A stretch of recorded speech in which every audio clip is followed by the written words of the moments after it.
ராம் நாராயண ராம். ஒரு நிமிடம் யோசித்து பாருங்கள். நாம் இயற்கை அல்லது ஆகாயத்தால் உருவாக்கப்பட்ட பொருட்களை அகற்றிவிட்டால் என்ன ஆகும்? எவரும் உயிருடன் இருக்க முடியுமா?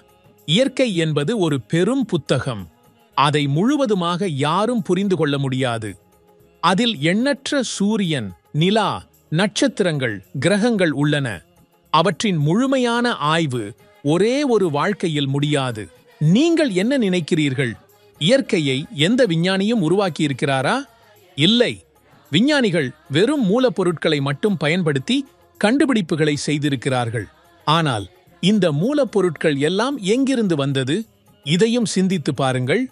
இவை அனைத்தும் இயற்கையிலிருந்து வந்தவை. அதனால் இயற்கை உயர்ந்ததும் எல்லாவற்றுக்கும் மேலானதும். இன்று அனைவரும் மன அழுத்தத்திலும் கவலையிலும் சிக்கித் தவிக்கிறார்கள். இந்த சூழ்நிலைகளில் இருந்து வெளிவர வைக்கும் முக்கியமான உபாயம் தியானம், மெடிடேஷன் ஆகும். நாம் தியானம் செய்தால் நம்முள் ஒலி ஆற்றல், சவுண்ட் எனர்ஜி உருவாகிறது. அது நமக்கு நன்மை தீமை எது என்று புரிய வைத்திடுகிறது. தியானத்தால் நாம் புதிய ஆற்றல், சக்தி, புத்தி ஆகியவை பெறுகிறோம்.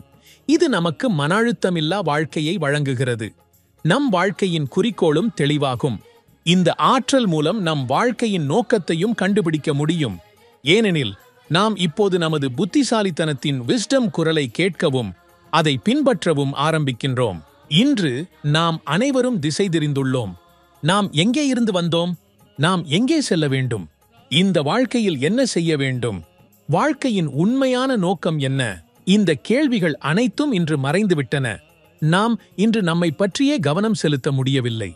எனவே தேவையற்ற சிந்தனைகளை விட்டுவிட்டு உங்களின் உள்ளுணர்வை கேளுங்கள் மற்றும் தியானம் செய்யுங்கள். நம் சமுதாயத்தில் பலர் சிறிய வயதிலேயே ஆன்மீக சாதனையில் ஈடுபடுகிறார்கள். இந்த வேகமான உலகில் யோக பயிற்சிக்கே கூட பலருக்கு நேரமில்லை. ஆனால் யோகமும் தியானமும் நம்மை மன அழுத்தத்திலிருந்து விடுவிக்கின்றன. இன்றைய இளம் தலைமுறையினருக்கு பொறுமை குறைவாக உள்ளது. தாமதமின்றி அதிக வெற்றியை பெற வேண்டும் என அவர்கள் நினைக்கிறார்கள். அது நடைபெறாத போது அவர்கள் மனச்சோர்வு, டிப்ரெஷன் அடைகிறார்கள். அதனால் குறிப்பாக இளைஞர்கள் ராம் நாராயண ராம் என்பதுடன் இணைந்திருக்க வேண்டும். இது அவர்களின் பொறுமையையும் சகிப்புத்தன்மையையும் வளர்க்கும்.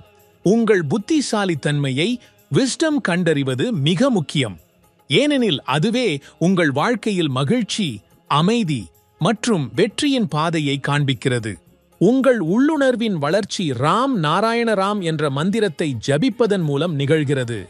நாம் இந்த விதை மந்திரத்தை சீட் மான்ட்ரா ஜபிக்கும் அளவிற்கு நம் உள்ளுணர்வு அதிகரிக்கத் தொடங்கும். இந்த மந்திரத்தை உங்கள் வாழ்க்கையில் ஒரு அங்கமாக மாற்றுங்கள். அதனால் அதிசயங்களை காண்பீர்கள். உங்கள் மனதை விழித்தெழச் செய்யுங்கள் மற்றும் ஆற்றலை பெறுங்கள். ராம் நாராயண ராம் உங்களுள்ளேயே இருக்கிறான். அவனது ஸ்மரணையை தொடர்ந்து செய்யுங்கள்.